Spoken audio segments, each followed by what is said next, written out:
It is May 26, 2026, and you finally purchased the sixth title of the most popular game of all time, Grand Theft Auto 6. You taken your well-deserved weeks off from your job or school, and now you're sitting in your room, surrounded with soda, chips, toilet paper, for whoever knows what, thinking about everything it took to finally get your hands on what's considered the greatest game ever made. Was all the hype even worth it? Will the jiggle physics really be that good? Well, our story begins in 2016. When the first rumor of the sixth GTA came out. Yes, even before the Fernando video. Allegedly, the first rumor we heard about GTA 6 came from an article on Tech Radar, citing two subjects from an unknown source. One was about a scrapped GTA game set in Tokyo, and the second one hinted at the next GTA already being in development, including a new game engine and Red Dead Redemption 2 announcement, which ultimately turned out to be true.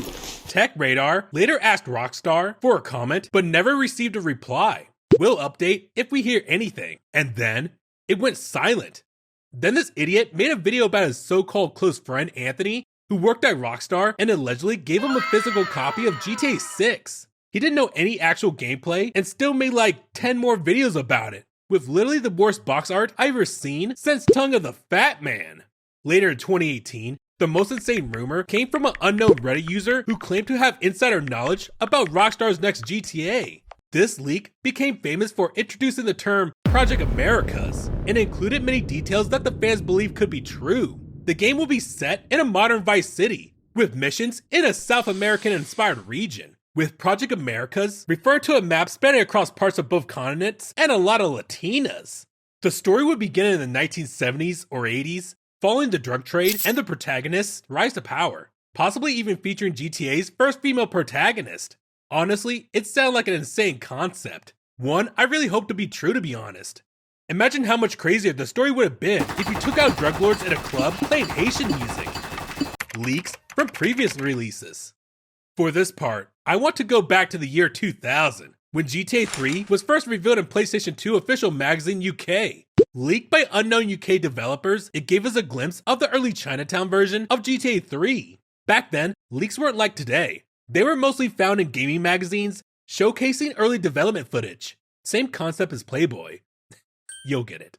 I think Rockstar didn't like that very much, because when I did my research on Vice City, it turned out they were extremely secretive, especially after GTA 3's success.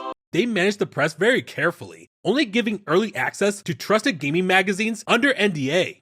Some believe Vice City would be a GTA 3 expansion, since they shared the same engine. Early rumors even suggested settings like Chicago or Las Vegas, but none of that was ever confirmed. The same goes for GTA San Andreas. Other than some fake screenshots, there wasn't much to uncover, except for October 2004 when Stephen Dottoli posted photos of the game's packaging and screenshots on Inside Gamer Online before the game's release. Rockstar quickly shut it down, fined him, and put him on probation. Fast forward 4 years, when the internet had evolved massively, and Rockstar had to face its biggest leak disaster yet, the release of GTA 4 in April 2008.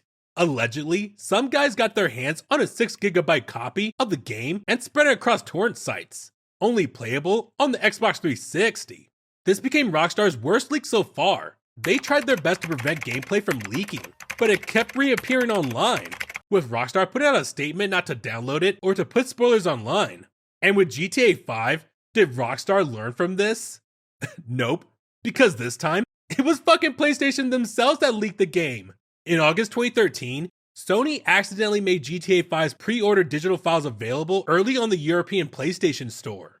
Data miners quickly extracted the game's assets, including the full soundtrack and the story details, which started spreading online. Rockstar responded by saying they were deeply disappointed by the leaks and spoilers, as they hoped fans would experience the game fresh at launch. But you'd think Rockstar would learn by now, right?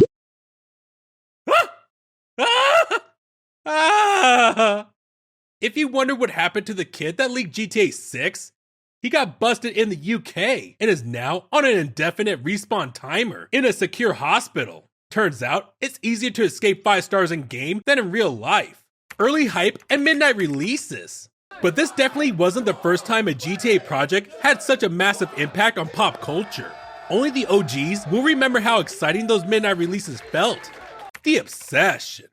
Since 2013, we haven't received any GTA releases, besides the GTA Definitive Edition. But we don't talk about that.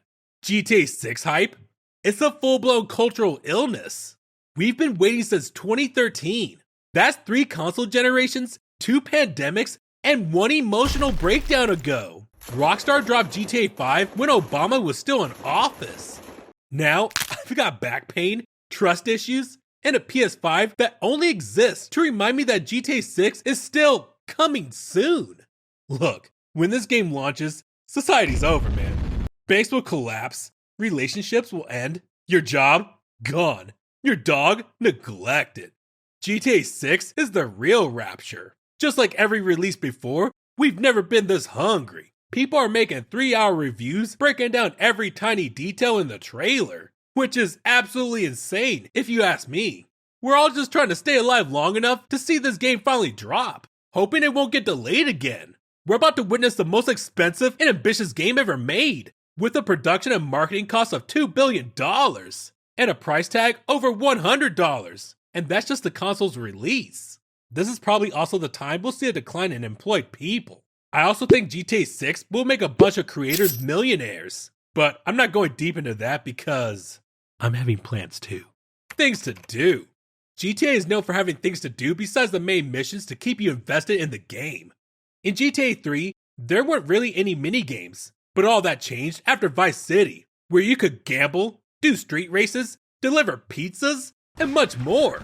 Similar things carried over in San Andreas, where you can go to the gym, learn karate, have different girlfriends at the same time, and even do the hot coffee missions. If you know, you know.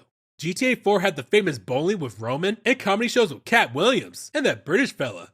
GTA 5 literally had dozens of minigames. Even Red Dead Redemption 2 had many more activities, such as playing poker, hunting, horse racing, and fishing. I truly believe the next Grand Theft Auto series will transcend the limits of modern gaming. While we've been speculating about what to expect based on the trailers, I think that's just the tip of the iceberg. Maybe we'll get gameplay across various timelines. Maybe customization will be taken to the next level. Maybe missions will be playable in South America. We'll probably have more playable characters, especially since Lamar was originally meant to be a playable guest in GTA 5. This certainly supports the rumors. And since Rockstar Games acquired CFX.RE, the development team behind the popular roleplay server platforms Fire M and Red M, we can definitely expect new online features for GTA Online in the years to come, with DLCs, numerous challenges, new stories, and endless missions and quests. Will we even need a new GTA after this one? And don't get me started on the music. With new radio stations to come and Rockstar's music label, Circo Loco, including exclusive mixes in the game, the soundtrack is bound to be incredible. With GTA 6 taking social media to the next level, NPCs might now be able to take out their phones and film any crazy events happening around them. So if you walk around with an AK-47, people will probably pull out their phones to record, post it on social media, and attract attention, while the police and news reporters are already on their way. With Rockstar's signature parodies of various companies, I wouldn't be surprised if they find new and creative ways to surprise us. And by the way, EA Games is done for by the time GTA 6 comes out, because we already have 20 sports included and a lot of other things. As in previous games, it's the same formula, but better. And now, probably in 4K, with ray-traced stripper poles. Story. We all know the story by now, but therefore the story for the 6th GTA series was planned to be a little bit different. Did you know there was an early, much darker GTA 6 script that was eventually scrapped? The story focused on 3 main characters: an aging Vice City cop, his drug-addicted son, and the ruthless right-hand man of a Colombian drug lord.